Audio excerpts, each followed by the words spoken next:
Hello everyone. In this video, we will discuss about input validation and sanitization in shell script. Okay, so let's proceed with it. It is the last topic of our basics of shell scripting. So let's quickly finish it and let's see the slide. Okay, so the first slide is we should use read built-in for user input. We should always use that built-in command which is read when accepting the user input. Use the read built-in command, which allows you to specify a variable to store the input. To store the user input, we always should use the read command, and this way we should have more control over input data. So read is a good thing to use about, okay, to take the user input. Next is check for empty input. This is an important topic for validation and sanitization. So we should check for empty input. Verify if the user has provided any input and handle the cases where the input is empty. Wherever the input is empty, we should handle the cases. We should use if else condition there to show that yep, your like user has like input is empty, you haven't inputted anything invalid input. So we must handle all those cases where the input is empty so that our output should be more specified. Okay, next is avoid using EVL and source with user input. Whenever we are taking user input, so we should avoid using eval or source with user provided data because it can lead to code injection vulnerabilities. It you must use these commands, and if we are using, we must ensure that we are validating and sanitizing the input thoroughly. So we should avoid this eval or source. Okay. Next is whitelist or blacklist. So we should allow some characters, like depending on our use case, we can whitelist allowed characters or blacklist disallowed characters using pattern matching with grep. To achieve this, we can use grep.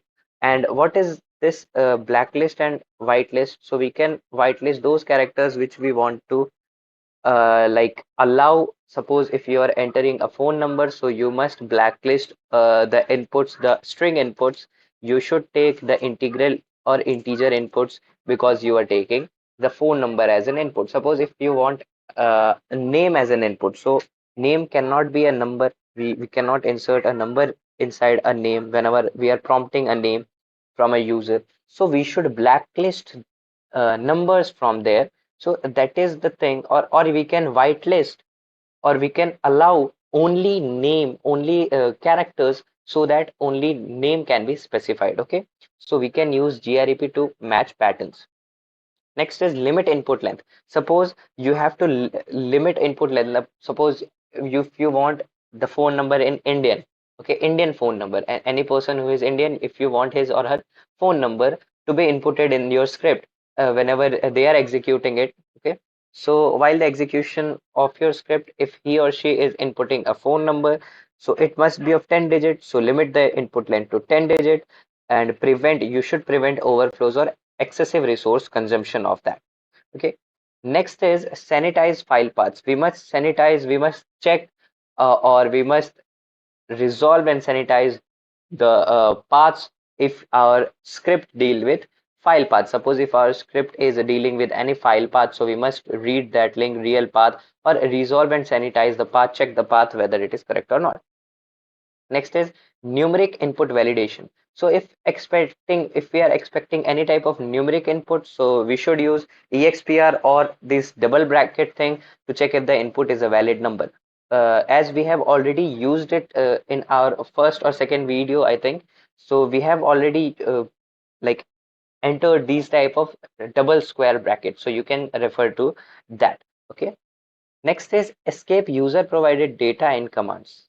Suppose when using user provided data in commands, we should use double quotes to prevent word splitting and globbing. Suppose if we are asking for any type of user, suppose we are asking them to enter their file name or enter their whatever. Suppose I have written a script and that script will create their file. Whenever they will write a file name, and their file will be file name will be created, that if they enter any name of the file, then a file of that same name will be created in their system. So if I want to do that, if I want to take user input, so we should take them in double quotes. We should use double quotes to prevent word splitting and globbing that could just emphasize our script. Okay, so I hope this video was much more understandable to you. So this is our last video. This is a very short thing, input validation and sanitization. And if you like this video, hit like button and subscribe to our channel. Thank you for just entering into this last video. Thank you. And let us end this basics of shell scripting here. Okay, this was the last topic. So let's meet in our other videos. And so just keep yourself updated. Thank you.